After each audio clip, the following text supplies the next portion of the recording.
पुरुष सूक्त प्रारंभ करेंगे। पुरुष सूक्त ऋग्वेद मंडल 10 सूक्त 190 है ना। यह बहुत ही महत्वपूर्ण सूक्त है, बहुत चर्चित है और बहुत अनुप्रयुक्त है, अर्थात इसका उपयोग भी बहुत होता है। सहस्र शीर्षा पुरुषा, इस पुरुष सूक्त से मूर्तियों का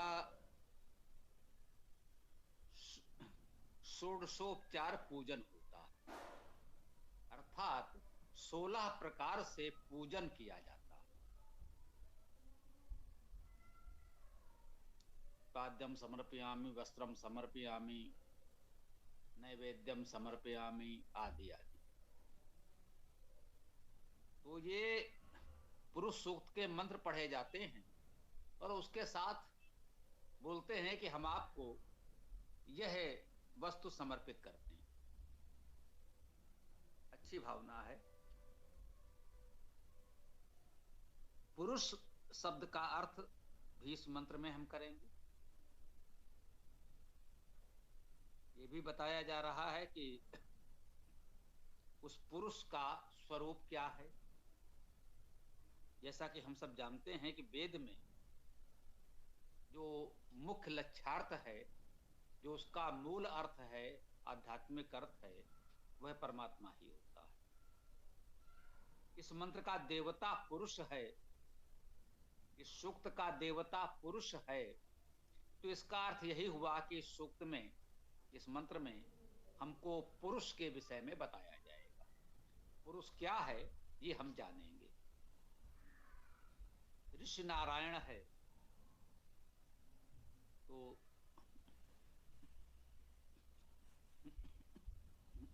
इसका भी महत्व है। नारायण क्या है? नर में अयन, निर्धातु का अर्थ ले जाना, नर ले जाने वाला नेतृत्व करता है। उसमें अयन जिसकी गति है वो नारायण। जो नरों में अयन करता है, गति करता है, कह सकते हैं व्याप्त होता है, यहां ये भावार्थ भी लिया जाता है, वह नारायण है। नारायण ऋषि होने का भाव यही है कि हम इस बात को माने, समझें, अनुभव करें। तो जो इस मंत्र का देवता पुरुष है वह नरों में व्याप्त है, वो हम सब में व्याप्त है। इस भावना को अनुभव करते हुए इस सूक्त को पढ़ेंगे तो इसका भाव, संदेश हमको ठीक से समझ में आएगा। ऋषि देवता छंद आदि का महत्व होता है, जैसा कि अभी हमने इसमें देखा। ऋषि मंत्र की भावना है, उसके अनुसार हम उस मंत्र के भाव को ग्रहण करेंगे तो अधिक ठीक से समझ पाएंगे, अच्छे से। विषय है जिस विषय में हमको इस मंत्र और सूक्त में बताया जाएगा, वह देवता इसमें पुरुष है। छंद अनुष्टुप है, 8 वर्णों के 4 चरण होते हैं, तो ये 32 वर्णों का अनुष्टुप छंद कहलाता है। छंद का यही महत्व है कि जब मंत्र का पाठ करें तो 8 वर्णों पर यति अथवा विराम देंगे। काव्य शास्त्र में उसे यति भी कहते हैं, सामान्य रूप से आप उसे विराम कह सकते हैं। हमने वेदायन में अर्ध विराम, पूर्ण विराम आदि लगाकर आपको स्पष्ट दिया है, जिससे आपको पाठ करने में सुविधा, सरलता होती है। तो अनुष्टुप छंद है। स्वर गांधार, संगीत के 7 स्वर हैं जो आप कुछ संगीत से परिचित लोग जानते हैं, सारे गामा पा धा नी सा। तो गांधार अर्थात गा। अब इसका महत्व केवल संगीत के लोगों के लिए है, सामान्य पाठकों के लिए नहीं है। जो संगीत के लोग हैं वे कह सकते हैं कि गांधार स्वर से उठाकर इस मंत्र को कैसे गाएंगे तो इस अधिक रोचक, प्रभावशाली बन सकेगा। उदात्त वेद मंत्रों में उदात्त अनुदात स्वरित प्रत्येक स्वर के ये 3 भेद माने जाते हैं। तो ये उदात्त है, शब्द से ही स्पष्ट है। उदात्त का अर्थ कुछ उच्च होना। तो आइए इस मंत्र को पढ़ते हैं, समझने का प्रयास करते हैं।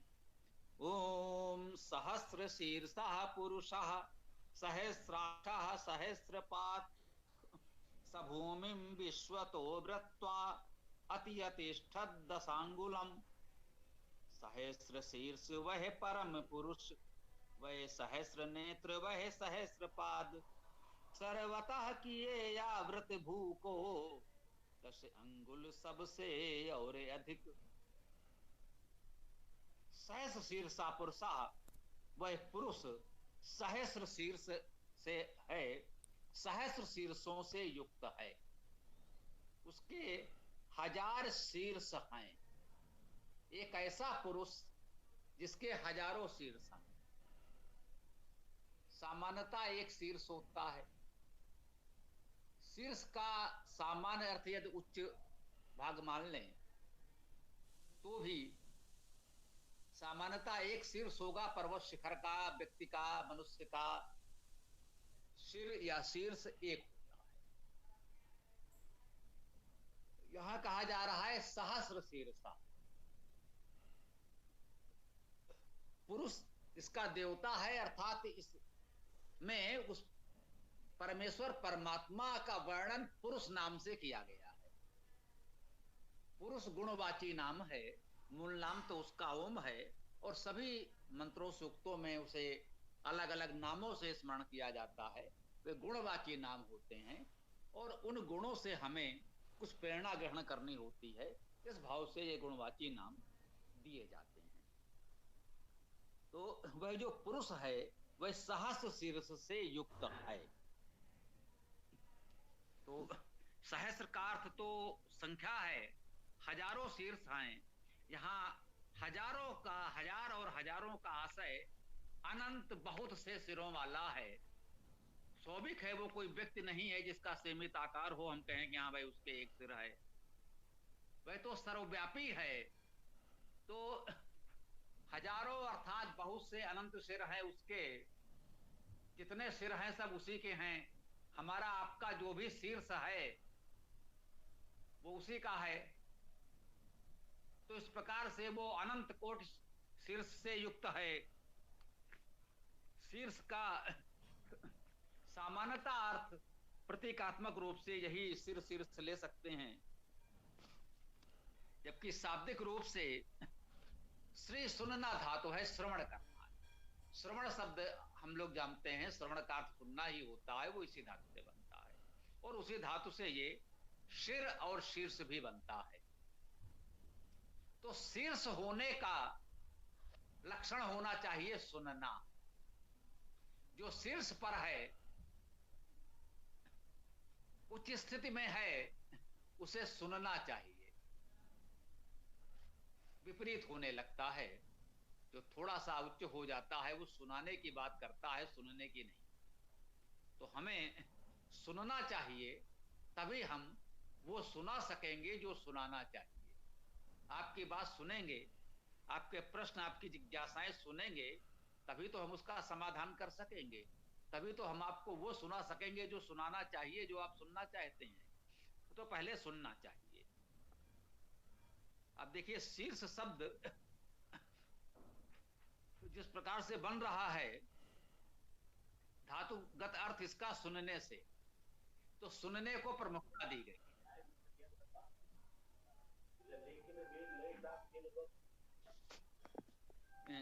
माइक बंद रखें, बात पूरी होने के बाद।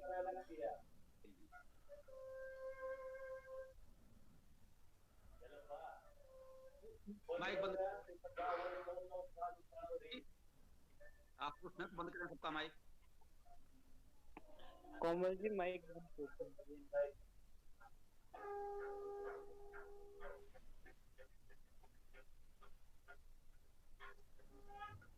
कोमल,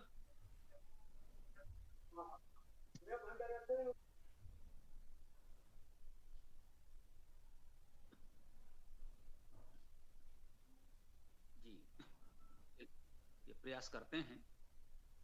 इसका बहुत ध्यान रखें, जो एडमिन हैं, होस्ट हैं, संचालक हैं, उन्हें इस अनुशासन का ध्यान तो रखना ही होगा। उचित समय पर हम सबके सब देखते हैं, हम कभी प्रश्नों से भागते नहीं हैं। जितने भी टेढ़े मेढ़े प्रश्न आपके होते हैं हम सब देखते हैं, परंतु प्रवाह न टूटे ये तो ध्यान रखना ही है। तो हम कह रहे थे, सहस शीर्षा पुरुषा, सहस शीर्ष वाला वह पुरुष है।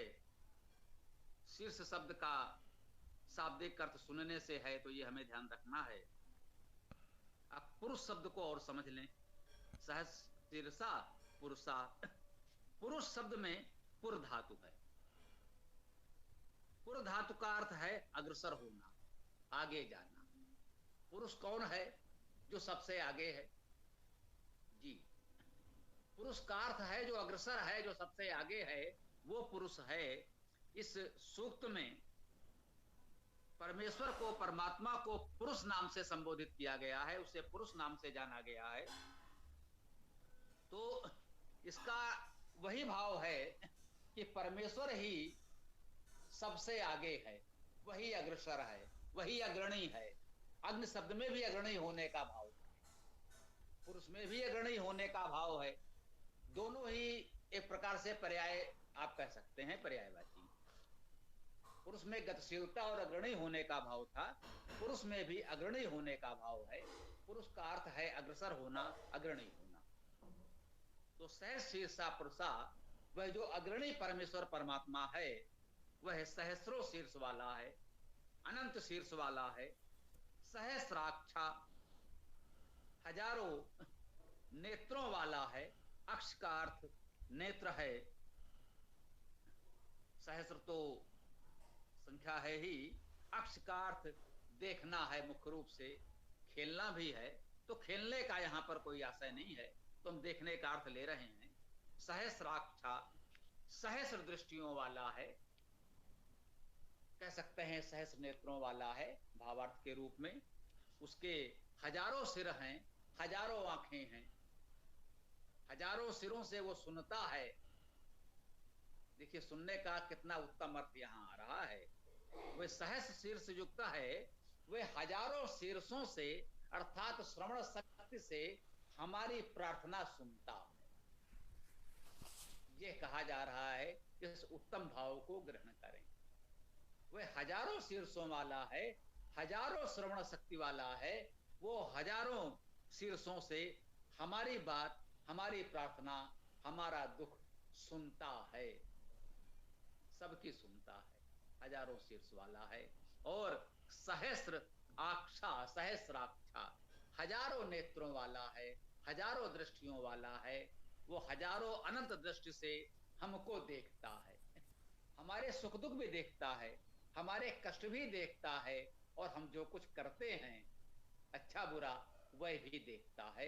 हम ये ध्यान रखें तो हम सही दिशा में चलेंगे, और एक भरोसा होगा कि हम अच्छा करें क्योंकि वह देख रहा है, हम बुरा न करें क्योंकि वह देख रहा है। और विश्वास रखें कि वह देख रहा है, तो हम किसी दुख संकट में नहीं फंसेंगे। वो हमें उबार भी लेगा, यदि हम उसके अनुसार चल रहे हैं तो कहीं ना कहीं वह हमें बचा भी लेगा। ये सोच के दरिया में मैं कूद पड़ा यारों, वो मुझको बचा लेगा, माहिर है बचाने में। एक कवि मित्र ने कहा कि हम तो उसके भरोसे नदी में कूद पड़े, हम नहीं तैर पाएंगे, हम नहीं बच पाएंगे, हम नहीं पार हो पाएंगे, लेकिन वो तो है ना। ये सोच के दरिया में मैं कूद पड़ा यारों, वो मुझको बचा लेगा, माहिर है बचाने में। वो तो बचाने में माहिर है, वो बचा लेगा। जब हम उसके अनुशासन का पालन करेंगे, सही दिशा में चलेंगे, सही कार्य करेंगे, तो भरोसा रखें वो मुझको बचा लेगा। सहस्राक्षा सहस्र पार, वह सहस्र हजारों पैरों वाला है। उसके पास अनंत पैर हैं, वो सर्वव्यापी है, उसे कहाँ आना जाना है। ऐसा लगता है जहां भी हम सोचें वह उपस्थित मिलता है, जैसे हजारों पैरों से चल रहा हो। अभी यहां है, जहां आप देखेंगे वहां है। सर्वत्र है, सर्वव्यापी है, तो इस रूप में भी कह दिया गया। जैसा कि हमने कहा है कि वेद काव्य है और उसमें काव्यात्मक अलंकारिक वर्णन मिलता है, उसको उसी रूप में ग्रहण करें और आनंद लें। सहस्रपात। अब इस पात शब्द को पत रक्षणे पालने धातु से भी ले सकते हैं। पत धातु का अर्थ गति करना भी है, रक्षण पालन करना भी है। पद धातु का अर्थ चलना है। सामान्यतः सहस्रपाद में पद धातु मानकर लोगों ने हजारों पैरों वाला अर्थ कर दिया है। क्योंकि अब शीर्ष की बात हो रही थी, अब देखने की बात हो रही थी, तो सहस्रपात का अर्थ हजारों पैर कर दिया गया। आवश्यक नहीं है। सहस्रपात में हलंतता है, इसका अर्थ हम पत धातु मानकर भी कर सकते हैं। पत का अर्थ गति के साथ साथ पालन रक्षण भी है, ऐश्वर्य होना भी है। तो वो हजारों अर्थात अनंत ऐश्वर्य युक्त है। सहस्रधा बहुधा अनंत गति युक्त है। और गति का अर्थ तो पद और पथ दोनों में है, तो गतिशीलता का अर्थ हजारों पदों से पैरों से युक्त है। ये भाव भी दोनों से ग्रहण कर सकते हैं, बिल्कुल उपयुक्त है। अब कह रहे हैं स भूमिम विश्वतो वृत्वा। सा वह, अब सर्वनाम जो भी आएगा वह किसके लिए है? उस पुरुष के लिए है जो इस मंत्र का देवता है। पुरुष परमेश्वर परमात्मा अग्रणी, वह अग्रणी परमेश्वर के लिए आया। सह अर्थात वह भूमिम, भूमि को। भूमि क्या है? भूमि को सीधे सरल अर्थ में ले लें, ये भूमि, ये पृथ्वी, ये जमीन, ये धरातल। भू धातु का अर्थ है होना। भूमि का अर्थ है जो कुछ भी हुआ है, जो कुछ होता है।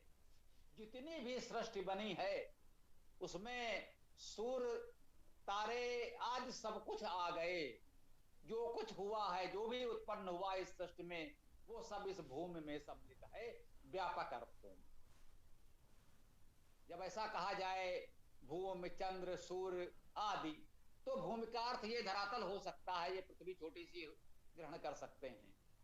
परंतु जब इतने व्यापक अर्थों में बात हो रही है, तो भू धातु का अर्थ है होना, भूमि का अर्थ है जो कुछ हुआ है, संपूर्ण सृजन, संपूर्ण सृष्टि इस भूमि के अर्थ में समाहित है।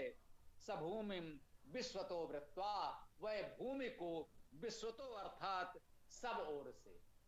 विश्व का अर्थ सब, सभी होता है, सर्वनाम है ये। तो वह सब ओर से भूमि को वृत्वा, व्री धातु है, वर्ण करना, आवरण करना। देखिए व्री से वर्ण बना और उसी में आ उपसर्ग लगा तो आवरण हो गया। वेद में उपसर्ग ना भी लगे तो भी आवरण का अर्थ ग्रहण कर लिया जाता है।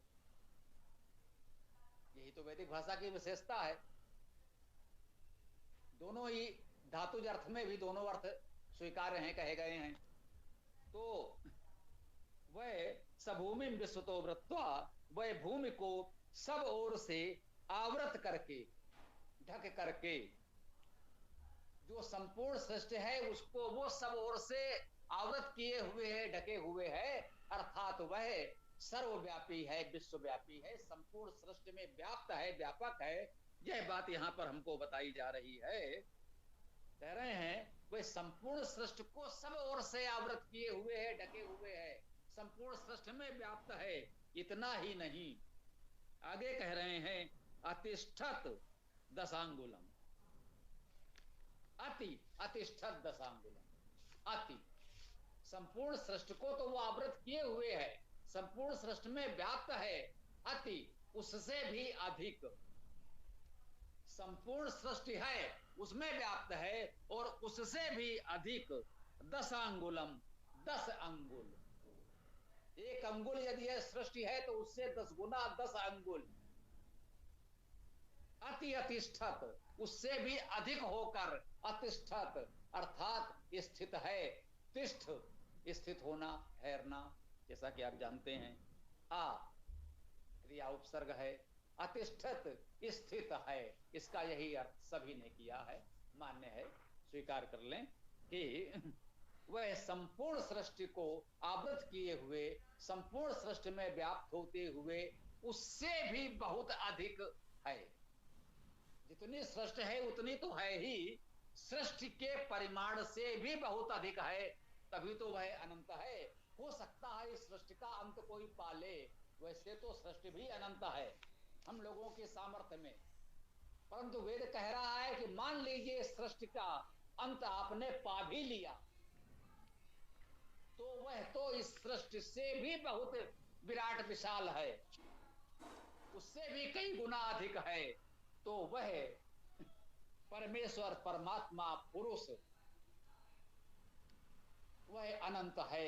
उसको कहा जा रहा है कि वह पुरुष अर्थात अग्रणी परमेश्वर परमात्मा अनंत है, संपूर्ण सृष्टि में व्याप्त होकर भी उससे भी बहुत